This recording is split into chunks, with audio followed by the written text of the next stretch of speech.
El propósito de las medidas de mitigación, esto lo hemos dicho varias veces, desde antes del primer caso en México, el propósito de la mitigación no es la extinción de la epidemia, es la mitigación, como el nombre indica. Mitigar quiere decir reducir, mermar, atenuar, empequeñecer, no es extinguir la epidemia.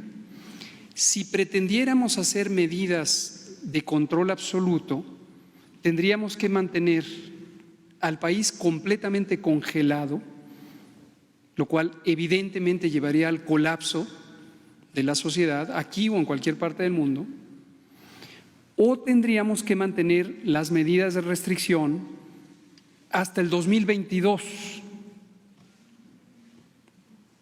No tiene sentido, ¿verdad? Hemos dicho una y otra vez que las medidas tienen que ser proporcionales al riesgo y considerando los efectos secundarios.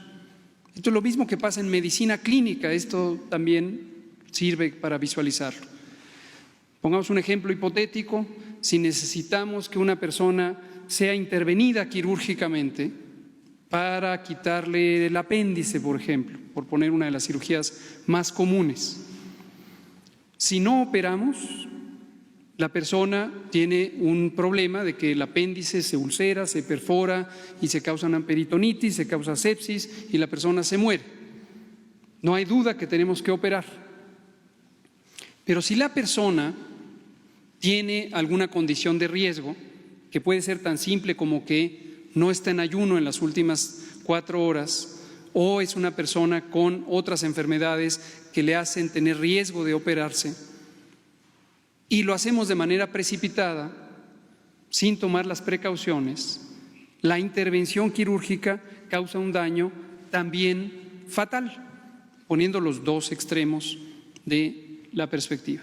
Entonces uno tiene que encontrar el balance correcto entre hacer el bien con una intervención y minimizar los efectos secundarios.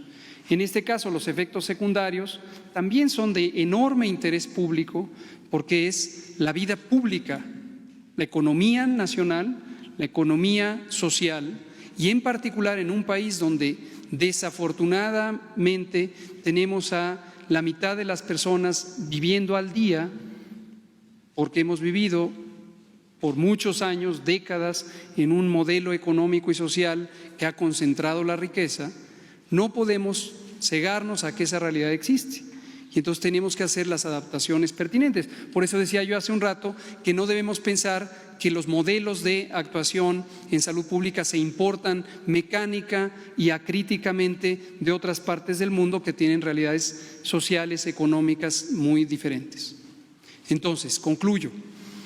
El acmé de la epidemia se ha proyectado, se ha hecho una predicción matemática de consenso de más de 7 grupos académicos, que estaría alrededor de la segunda semana de mayo. Concretamente se ha predicho que entre el 8 al 10 de mayo. Sí y solo sí, no quiero dejar de reiterarlo, nos mantenemos con las medidas de restricción de la movilidad de la Jornada Nacional de Sana Distancia. En un momento dado, si esas medidas no se cumplen correctamente en cada uno de los lugares donde tienen que cumplirse en el territorio nacional, y de aquí la importancia de la autoridad sanitaria estatal para hacer cumplir las medidas que son efectivas, no otras medidas accesorias que pueden ser muy visibles pero poco efectivas, sino estas que ha dispuesto la autoridad sanitaria nacional.